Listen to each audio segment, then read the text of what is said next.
நாம் நஞ்சில்லா உணவுன்ற கான்செப்டில் தான் நம்ம போகணும். எனக்கு கிளாஸ்க்கு நிறைய பேர் வராங்களே அப்படின்னு சொல்லிட்டு தப்பான ஃபார்முலாஸு சொல்லித்தரது கிடையவே கிடையாது.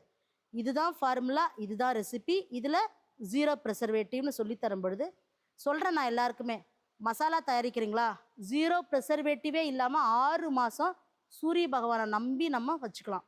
அப்படி இருக்கும் பொழுது அந்த மசாலாவில் எதற்கு ப்ரிசர்வேட்டிவ் போடணும்? ஸோ ப்ரிசர்வேட்டிவ் போடுவதனால என்ன ஆகுது? எல்லாருக்குமே தெரியும், எப்போ ஒரு இயற்கையான உணவில் செயற்கை வந்து கலக்குதோ அப்பயே நம்மளுடைய உடல் உறுப்புகளுக்கு பாதிப்புகள் ஏற்படுது. ஸோ இந்த இன்ட்ரொடக்ஷனோட என்னென்ன மாதிரியான வகுப்புகள் எல்லாம் கேபி ரெசிபீஸில் நடக்குதுன்னு உங்களுக்கு சொல்கிறேன். இப்போ வந்து மசாலா வகுப்பு, சரிங்களா? அதில் Indian masalas, special masalas, seasoning masalas, இந்த மாதிரியானது ப்ளஸ் நான்வெஜ் மசாலா வகுப்புகள் இருக்குன்னா, நீங்கள் வகுப்புக்கு வரும்பொழுது மசாலா ரெசிபி உங்களுக்கு பர்ஃபெக்டாக சொல்லி கொடுத்துருவேன். அதில் என்ன உங்களுக்கு வந்து